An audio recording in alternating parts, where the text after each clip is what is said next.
Oh, alam na guys, unbox na agad. So, bumili ako ng keyboard sa sa Shopee. Ito yung Royal Kludge na S98. So, napansin ko, sobrang nipis ng bubble wrap. Diyos ko. Ewan ko lang kung wala tong damage sa karton. Sana wala nga. So, ayan o. Sobrang nipis po ng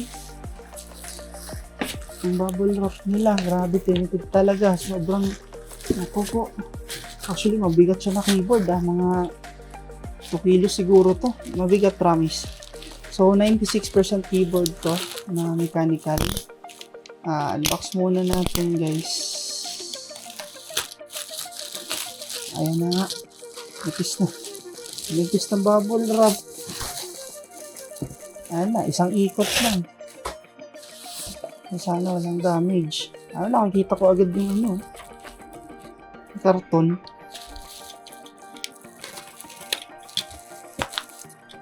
Ayan na dito sa gilid. Gagi, yung karton. Nasugatan. So, ayan. Nakita natin yung karton. Hindi, parang goods na ito. Parang goods lang, okay. Wala masyadong lupi. Nakasil ba to? Ayan, may nakikita na akong yupi guys. Ayan na mismo yung hindi nakasil, okay. So, wala naman siya sticker. Ayan lang yung box niya, Royal Kludge RKS 98 keyboard. Buksan na natin syempre. Nag-unbox ng cellphone. Oh, okay. Yan, may kasamang dust cover. Then, yung keyboard mismo mabigat nga guys. Wait lang, tignan muna natin to sa karton. May kasama pa bang iba? Meron pa. So, ayan. Meron siyang kasamang cable. Tapos, ito. Parang keycap puller and switch puller combo. Then, extra switches. Then, ito na mismo yung keyboard. Okay. Kami manual pa, syempre. Ayan. Manual na hindi binabasa. Pasahin natin ito. Para sa mga moves. Ayan. Overall goods naman. So, ang color nito ay tawag is camping. Meron siyang blackberry at saka light cloud. So, ito yung camping na color. Ayan. Uy, ganda. Sound test. Ayun, ang ganda ng keyboard guys. Medyo mabigat. 2 kilos. Testing na natin syempre. Ay, siya nga pala. Meron tong meron tong 3 modes. So, pwede siya Bluetooth and 2.4 GHz at saka wired mode. So, hanggang 3 yung makokonect niya sa Bluetooth. Pwede siyang palit-palitin. Then, RGB and hot swappable yung niya. Then, meron siya dito yung knob. Ito. Clicky yung knob Ayos. Paano ba ito yun? Ayan, naka-on na. Ay! Ito na. Royal Kludge. Okay guys, maganda. So, hindi pa nakaset. Nakalagay dito yung percentage ng battery. Natakita. Ayan na. Ayan, nakalagay yung percentage, yung oras. Ito yung volume knob. So, ayan. Bluetooth. So, may mga mode siya dito. Dito sa display niya. Ilaw kasi nagre-reflect. Patay natin. So, ayan. Ito yung parang knob. Nice, geeky Then, may mga mode siya dito. Ito to, speed. Okay, speed ng niya. So, kakalikutin ko pa to guys. effects.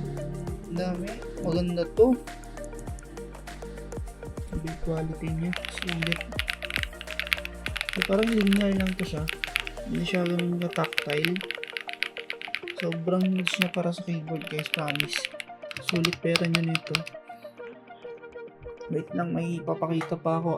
So ito yung mga ports niya. Meron siyang USB A and USB C.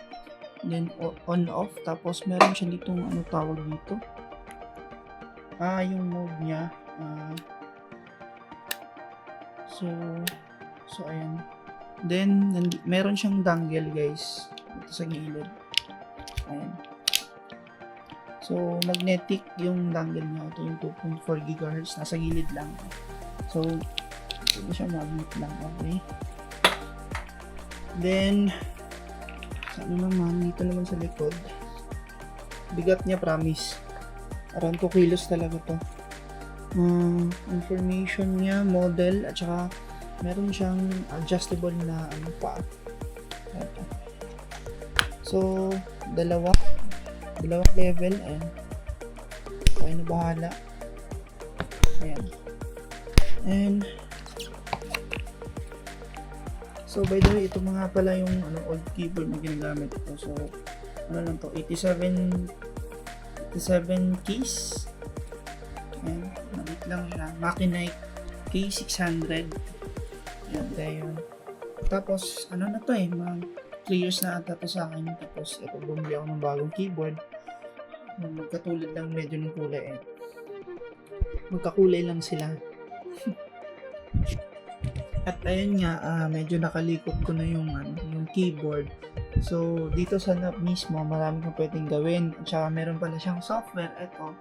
So pwede ko mag-upload or mag-macro dito. Pwede kang tawag doon. Pwede mag-edit ng mga keys. Then pwede mo rin siyang yung light mode, pwede mong galawin dito. Siyempre pwede dito sa knob. Tapos eto yung sa GIF ba, pwede ka mag-upload. So eto, meron akong na-upload, hindi mo siya doon kita, pero ayan, may gumagalaw-galaw na dyan. Tapos eto yung features niya. Hindi pa rin nakita, hindi ata kita. So pagka-click mo sa knob, bali ito yung pindutan. Ito yung parang okay kung gusto, for example, pupunta ka sa Bluetooth. Tapos click mo lang, yan, tapos mag-prepare na yan siya sa Bluetooth. I-flick mo lang siya pataas, lalabas yung 2.0 GHz. Tapos flick mo pababa, ayan, yun yung wired USB mode. So meron akong konting problema, ayaw mag-connect ng 2.0 GHz na na dongle. So ayan, pagka-flick mo pataas pala, ayan, flick mo pataas, so dito lalabas linking, tapos hold mo tong knob, press mo, hold hanggang lumabas yung pairing.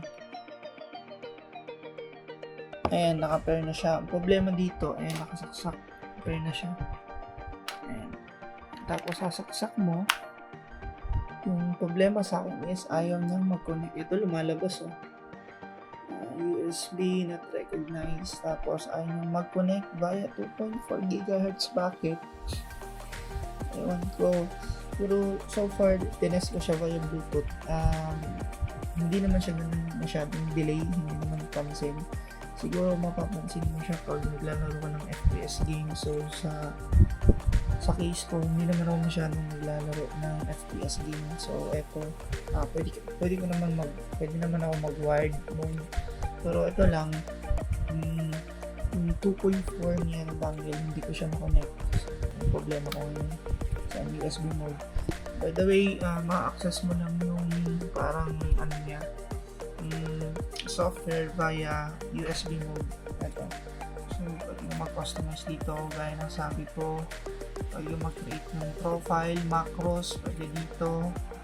Then, mag-upload ng GIF, papunta dito. And then, dito sa knob, sobrang dami. Pwede mo controlling dito yung keyboard light effects. Wait, so, ito ko ng sample. Ito effects. So, sobrang dami ng effects na available sa kanya. 19. Hindi. Ayun na baga. Problema hindi kita. Ito. Action cam kasi yung gamit ko. So, pag zoom pag nilalapit ko yung nag-blur, hindi nagfo-focus. So, ayan. Basta 19 effects yan. So, ayan. Ayan. Matic na yan. Magpapalit-palit. So, ayan. Hindi mo na kailangan ng software. Tsaka, meron din mga shortcut keys. Please, sobrang, ng manual. Sobrang gamit ng manual talaga. Magbasa kayo ng manual. Please lang. So, bali nandun lahat sa manual. Pati yung mga shortcut keys, mga special keys, paano yung function, paano gamitin yung mga function keys, ayan. So far, sobrang ganda ng build quality ng keyboard na to. Ilalagay ko na lang sa yung link sa description kung saan ko siya nabili. So, official store ng Royal Clutch. Talaga ko siya nabili. Sobrang napakaganda talaga ng build ng keyboard na to. Promise. Sulit sa presyo niya. Ayan. So far, yun lang. Napakaganda ng tunog guys. Ito, sound test. Ayan, tumutunog yung muna natin ito. Ayan. So, ayan. Disconnect muna natin. So, ayan. Tunog na. Ayan guys. Sound test. Ayan. Sobrang sulit. So, thank you, ayos. Salamat ulit.